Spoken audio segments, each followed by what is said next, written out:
Let's see, I'll give this to Gary, that to George, I'll give that to Paul, and that to Wendy.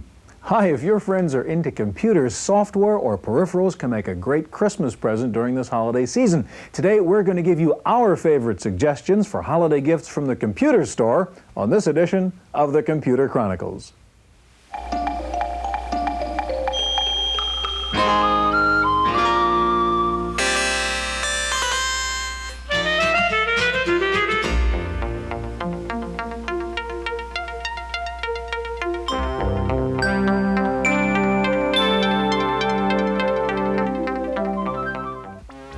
The Computer Chronicles is made possible in part by CompuServe, featuring an online reference library, Wall Street reports, at-home shopping, airline reservations, games, and hundreds of other services.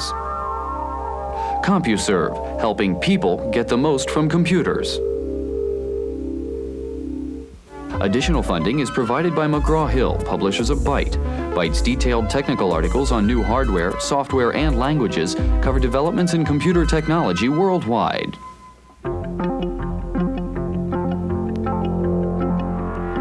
Welcome to the Computer Chronicles. I'm Stuart Chaffee, and this is Santa Claus Kildall over here. Merry Christmas, Stuart. Merry Christmas to you, Gary. Gary, I asked you to come up with an idea, a gift idea for Christmas for a computer user, and you brought this whole operation here. Now, what is this that you got? This is called a Sony picture computer. It's this little box right down here. And you use it to add pictures and titles and things to your home VCR movies. Show me how you It has a charge coupled device scanner. It's this device here. You take a piece of paper, make a little drawing on it like this. And for example, this might be a title for the trip to New York. Set it over the top, sight through it, and push the little start button. And we'll see the black and white image come up on the screen as it's scanning process. Okay, so you're scanning a little drawing you made, and we're making now titles for our home video of our trip to New York. Right. Now when the scanning process gets finished, we're going to use the controls on the scanner to fill in the colors. Okay, now it gets to the right here. We'll see a little color palette appear down in the lower right-hand corner. Okay. There it is. Okay.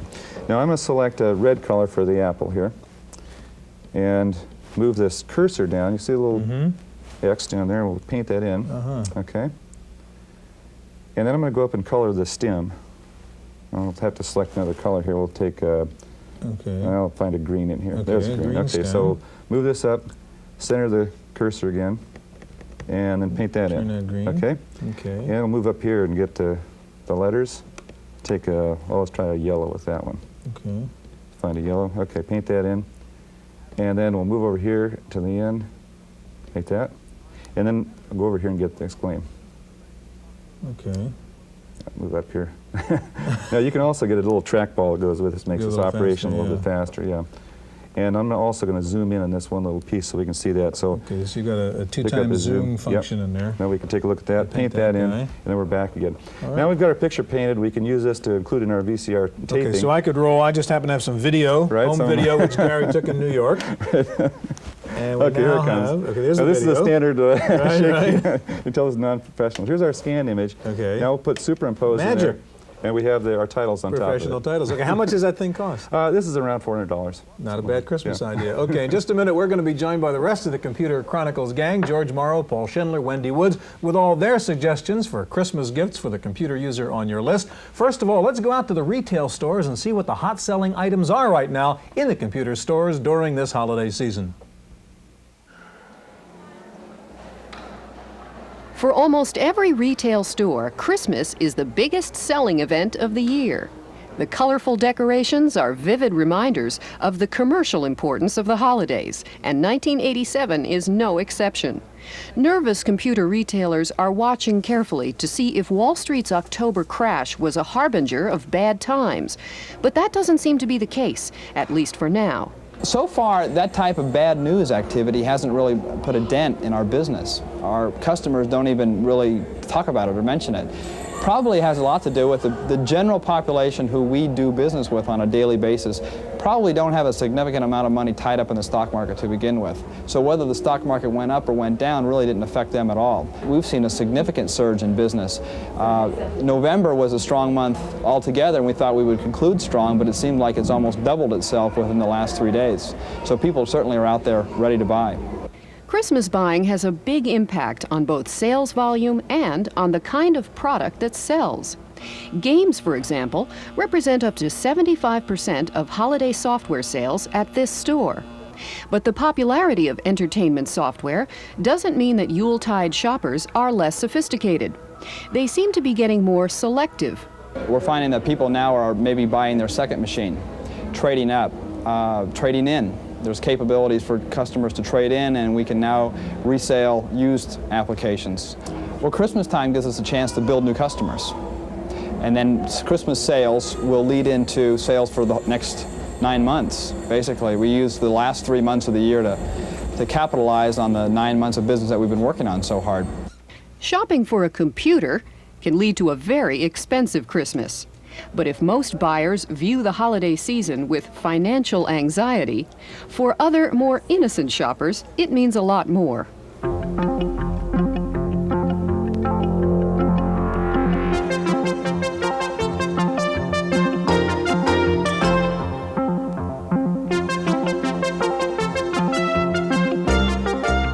Joining us in the studio now, in addition to Santa Claus Kildall over here, is George Morrow, our regular host and commentator and chief scientist at Nestar. And next to George, Wendy Woods, our regular reporter. Wendy, of course, is also editor-in-chief of News Bites. Gary, start. I want to see what George has got for us here. Well, I've got a lot of things. The first thing is a piece of software called Byline. It's, I think, the best piece of desktop publishing software that's come around the pike.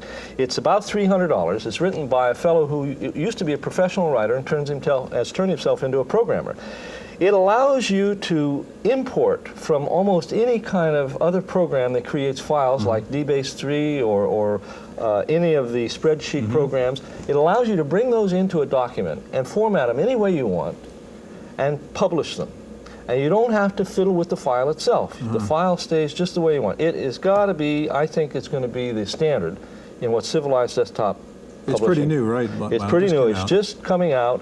Ashton-Tate is distributing it. It's a great piece of software. A good starter for a person who wants to get into desktop publishing. A good starter, and I think it's got a lot of horsepower. I think it's got the horsepower to last quite a while. Now, the second, you know, these days, we're in the transition between 3.5-inch drives and 5 1/4. Well, this is a perfect product. It's called LapLink. It's about $100. It comes with a cable that you can't make a mistake with because it has... It's got one of everything. It's got both kinds of connectors in either way, and it'll plug into any pair of serial ports. You plug it in, you bring it up. It's got a 3.5-inch diskette and a 5 1/4-inch diskette. And it's the most civilized, easy-to-use program to transfer files that I've ever seen. I use it all the time. For the transition. I not only use it for my portables, but I use it when I want to transfer files across normal computers too. It's really good. Now, the third piece of software that I think is good for Christmas is a piece of software called Higgins. Higgins is a piece of personal productivity software. I have it on my portable that I carry with me all the time. I mean, you guys won't be able to see much of this, but Wendy, this is the screen as it comes up. It's got an appointment, all my things, my activities in the day. It has a calendar. It has a directory. I'm able to come in here and look at anybody's name and address I want. I can go view this fellow, and suppose I want to call him. All I do is press telephone, and the thing, it'll dial. It keeps track of MCI Sprint numbers. I can dial all over the world. It keeps track of expenses. It'll do almost anything I want. If I have an appointment and I need to call somebody, I can call up that appointment. I can move over to the person's file whose phone number I have and make the phone call all in about 4 or 5 keystrokes. It's got to be the best piece of personal productivity software I've run into. I can't afford a secretary anymore. And this takes the place of it, and it makes me more effective. It's well named than Higgins. Higgins, right. And how much is this one, George? This is, I think, around $200. So we have one for $300, one for $200, and one for $100. Okay, so George's picks are Byline and LapLink and Higgins. Great Christmas products. Christmas ideas, okay? Gary, what do you got here? Okay, well, this is one. Fancy now this is kind of an interesting device. This is called the Complete Hand Scanner. It comes from Complete PC. And the idea is that you get a low-cost way of getting images into a computer system. Well, here's a Gary Larson cartoon. Okay. It's one of my favorites, actually. Now, what I got to do is start this thing. I'll get to the Enter key, and I'm going to scan this as a 5-inch image. And so I hit the F2 key here, and then hold this button down, and then you'll see the image coming up here. There it is. So you're manually just sliding that sliding across there. Pretty good we get to the end of it. Yeah, it's not too bad. And then we get to the end of this thing. We hit a key, and then that stores that away. Now we get a little menu down here. We can change the size of it, scale it to, let's say, scale it down by half. Now we can also rotate this around a little bit. Rotate it one direction. Right, there we go. Right. Yeah, upside down. Upside down is good. Yeah, right side up. Or you can crop, erase, and then they also have a stationary package, little word processor, so you can bring the build up your own letterhead with the letterhead. Put your image in there with some text and ship it out. How much was this, Gary? This is $249. It's really fast. Yeah, it is. And I think commercial scanners are probably what, 2,000 or something. Not bad. Okay, my turn. You were talking about portables. I travel a lot. For the people who are into portables, I've got a whole kit full of toys here, depending on what your price range is too. I guess one of the newest portables out is this Toshiba T1000. Very inexpensive. You can get it for $800. George, you tell me you can even get it for less than that. I've seen it in Computer Shopper for around $650. I like it. It's the smallest, lightest thing around, about 6 pounds. Very inexpensive. It has a couple limitations. Only one drive, not backlit. The battery isn't replaceable, and so on. But boy, it's got to be the lightest machine around, though. You want to just stick it in your briefcase and have it fully compatible, do everything you want, load any kind of software into it. Stuart, how long do the batteries last? Do you know? 4 hours or so. There's a couple of things. You can put a RAM card in there. That eats up some battery power. You can put the modem inside there. That eats up a lot of battery power. What people are doing is instead getting this little baby, Worldport 1200. We've seen this before. Has its own 9-volt battery in there. You can use it on any computer. Plug it into your portable. Plug it into your PC when you use it. That's about what, $150 or $200. That's the modem part. Yeah, that's the modem. Something in that range. Now, a really neat thing is this printer from Diconix. This is a battery-operated printer. Very clever. George, you like this? Look what they did. The batteries go in here inside the platinum thing. They're rechargeable C-cells. Isn't that clever? So you don't have to waste any room with the batteries. Very nice copy. Very quiet. Inkjet printer. Uses a standard HP inkjet. Relatively inexpensive, $300–400, an excellent quality print, and pretty fast, 150 characters per second in draft mode. Next year I'll bet you they'll have this thing not only as a printer, but also as a scanner, and a fax machine. A couple other real quick things. If you're a portable user and a modem user, you run into a hotel, you can't get into the phone because it's hardwired. All you do is unscrew the mouthpiece, screw this thing on the mouthpiece, plug your jack in, and you can use a phone anywhere, even if it's hardwired. And is it two-way? Does that give you two-way or just one-way? Two-way. It's regular. Wow. Same as how much is that? This is about $45. Boy. It's a terrific tool if you. And where can I get it? I've only seen it mail order. I've never really seen it in the store. One last thing, if you're really on a budget bit, you only want to spend a couple of bucks. It's about $20 again if you go into 3.5-inch discs like you were talking about. You take all your little things, put them in here, carry them around in your pocket. I think it's $19.95, so it's kind of a traveling software, right? So if you're into portable stuff, here's all kinds of portable things for you. Julie, well, this isn't exactly what is Julie, Wendy? For the computer user, it's for the kids. Julie is what's supposed to be the world's most sophisticated doll. It's got a 64K memory. It's got a voice synthesizer. Hi, my name is Julie. Voice recognition chips in it. It will learn secret words. Children can talk to them. Let's see if I can communicate with her. Julie? Let's have a party. Julie? Ooh, it's nice. Well, Julie is... See if you can straighten her out a little bit, Wendy. Okay. Julie is not listening to me like most children. But there she goes. Okay, be quiet. Are we making too much noise? That's right, we are. Okay. Let's have a party. Oh, she really is hooked on this party business. Anyway, one of the other features that she has is she has a motion detector in her, so that if she is moved suddenly, she will know it and she'll respond by saying, are we going somewhere? She also has a temperature sensor in her. I put her in the freezer just momentarily, and she indeed did say it's getting colder. And then she comes with a book. Well, how about, does she have a light detector also? That's right. She has a light detector, so if it's getting dark. She says it's dark? Right. If I put a sheet over her head or something, she would say, it's getting dark in here. And then she'd say, it's getting light. All these little things are hidden inside here. And she comes with a book, which has these little pads on them, and if you put her fingers against them, she'll respond to what's in the book. It's a neat little toy. What does Julie cost, Wendy? About $100. And it comes from? A Worlds of Wonder. So it's got a lot of the technology we've seen on the show for the last year or so. More. Look, it has motion detector, it has heat detection, and it has light detection. It's a robot, really, called Julie. Okay, Wendy, thanks. We're going to be back with some more toys for Christmas in just a minute, so stay with us.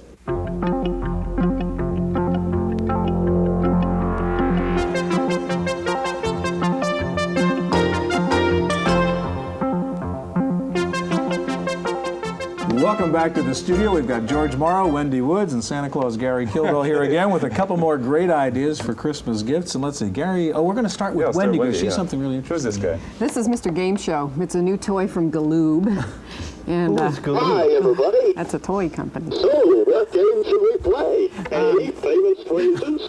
He's a little bit obnoxious, but what he is What's the word? he's got chips in here. B, a cassette Let me game. turn him off for a second.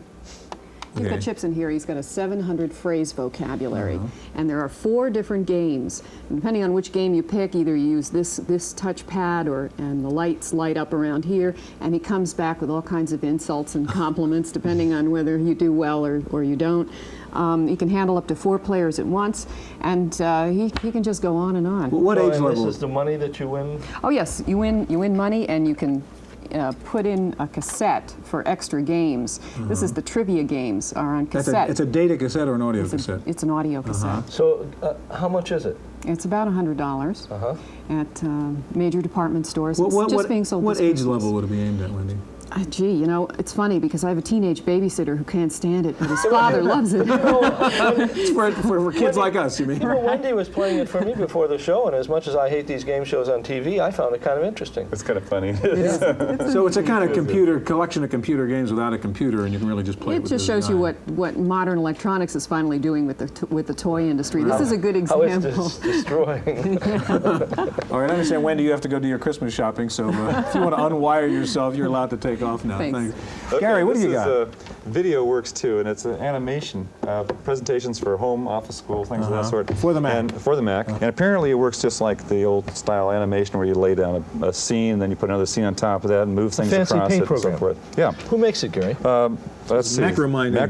Okay. And how much is it? $200. This is $200. Now here's an example of it right here. We've got a racetrack set up, and I'm going to start the play, and we'll see the race cars come up to line up, and you've got a little guy waving his flag, and off they go. And they're coming around the backstretch there.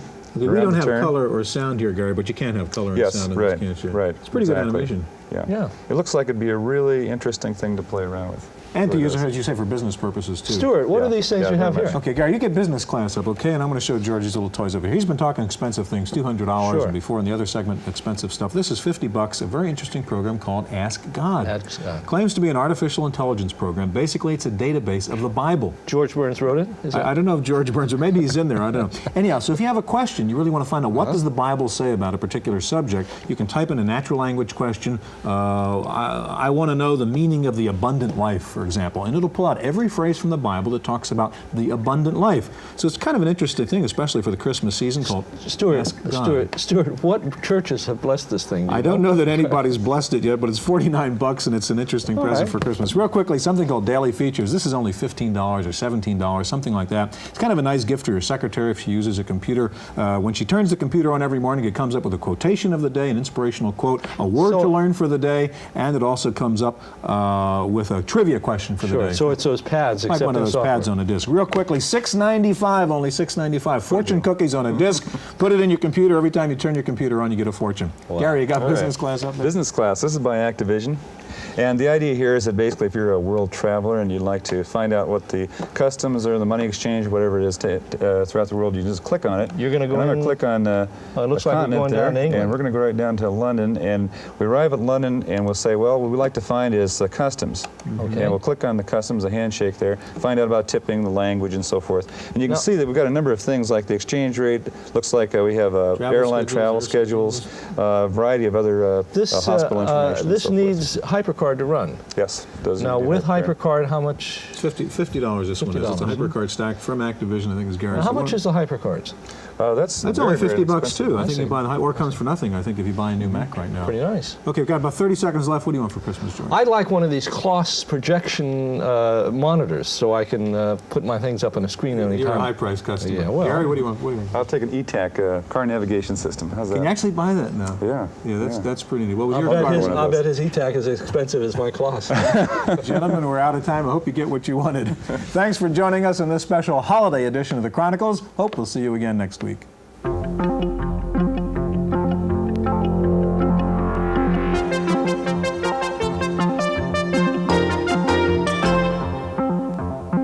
I'm Cynthia Steele. Steele sitting in for Stuart Chaffee. In the random access file this week, researchers at the University of Idaho say they have developed a microchip 100 times faster than any previously known chip. The chip is made of gallium arsenide and it runs at 320 megahertz. That means it can handle 320 million data characters per second. The designers say the chip could actually run at 1 gigahertz or 1 billion cycles per second. The new super speedy chip was designed for NASA to be used in the new space shuttle. Meanwhile, researchers at IBM say they have developed a magnetic disk which can hold 10 gigabits of information on one 3.5-inch disk. That is the equivalent of 620,000 pages of double-spaced typing on one disk, more than 50 times greater than the existing disk capacity. The breakthrough was accomplished by creating disk tracks that are only half a micron or only 20 millionths of an inch wide. If you've gotten stuck in the crack between email users and fax machine users, there may be an answer in sight. DA Systems of Campbell, California has announced the GeoNet mailbox systems, which will interface email and fax systems. At the moment, the system will only support text and is one-directional from email to fax, but it will enable PC users to send mail directly to another person's fax machine. Lotus has reported the results of a survey it just completed on the future of OS 2, and the outlook is quite rosy. A majority of computer managers said they expect OS 2 to become the dominant operating system within the next 5 years. They cited the benefits of multitasking and better memory management, and they expressed confidence that software developers would adopt OS 2 and come out with more powerful and sophisticated applications to take advantage of the new operating system. Lotus also announced this week the release of a new network version of 123 called 123 Networker. The new version of Release 2 of the popular spreadsheet program will support 5 users on a single file. It's pricey, $2,475, but it does come with 5 manuals and it is not copy protected. Time now for Paul Schindler to join in with his software picks for the Christmas shopping season. Here's our special holiday edition of Paul's Software Review. Ho, ho, ho, ho. Here we are in my actual den, the room in my house in which I do my reviewing, as well as my real job as senior editor of Information Week magazine. Once again this year, with the help of my associate, San Francisco consultant Richard Dalton, I found some Christmas goodies. First, from Simon & Schuster Software comes a $10 gift, 'Twas the Night Before Christmas, an animated musical Christmas card. It starts off with jingle bells and some Santa animation. It then offers a nicely illustrated version of The Night Before Christmas. You control the pace of the text. There's a Christmas game which involves moving around pieces of a puzzle. I'm not very good at puzzles, as you can see. You can also use it to write a letter to Santa, and you can legally make copies for your friends. 'Twas the Night Before Christmas is $10. We step up a notch and move over to the Apple computer with Science Toolkit's Body Module, a $40 software package from Broderbund. I can't say enough good things about Broderbund in general and the Science Toolkit in particular. It's well-written software that's fun and educational. Now, there's lots of things you can do with the package, but we're just going to show 3 of them quickly. You can measure your heart rate, measure the volume of air in your lungs, and measure your response time. Science Toolkit Body Lab is $40. At the outer limits of reasonable pricing is Microsoft Bookshelf. Now you see, I've got my dictionary over there and my almanacs and reference manuals over here, but they're all contained on this one $300 CD-ROM, where I can access them instantly from my word processor. It's a great gift for a writer. We're going to wrap up with 2 luxury items that any PC owner would die for. If your loved one sends and receives a lot of facsimile, why not lay out $500 for this facsimile card from the Complete PC? No more fax machine. Let your PC do it. Or the ultimate Christmas computer gift, a $1,495 scanner from Dest, which can digitize most typewritten material and store it on a personal computer. No more retyping documents. What a concept. This is the software for it. With some Christmas suggestions and best wishes for your holiday season, I'm Paul Ho Ho Ho Schindler for the Computer Chronicles. Commodore is about to announce several new products for 1988, among them an AT coprocessor board called the Bridge Board. They'll also be announcing a new high-resolution monitor for the Amiga. The juiciest rumor is about the new Amiga 3000, which will have 9 megabytes of RAM and a 50 megabyte hard disk plus separate animation and graphics chips. A state legislator in California is using personal computers to bring the government to the people and vice versa. Representative Morrow has started her own legislative bulletin board called There Ought to Be a Law. Her constituents can leave suggestions for new legislation on the board. She's promised to forward all suggestions to the appropriate committees and give users feedback on the dispositions of their suggestions. Finally, someone has turned the Macintosh into a poet. In fact, there are about 500 Macs scattered around the country right now in greeting card shops disguised as the computer poet. For $2.95, the Mac will ask you a few questions about the object of your affections and then compose a more or less custom-made poem for you. You can select from a variety of holiday environments such as Christmas or graduation, birthday or anniversary. There's also a home version of the computer poet software available. It's $29 and it runs on a PC compatible, an Apple II or an Atari ST. And that's it for this week's Random Access. I'm Cynthia Steele. The Computer Chronicles is made possible in part by CompuServe, featuring an online reference library, Wall Street reports, at-home shopping, airline reservations, games, and hundreds of other services. CompuServe, helping people get the most from computers. Additional funding is provided by McGraw-Hill, publishers of Byte. Byte's detailed technical articles on new hardware, software, and languages cover developments in computer technology worldwide.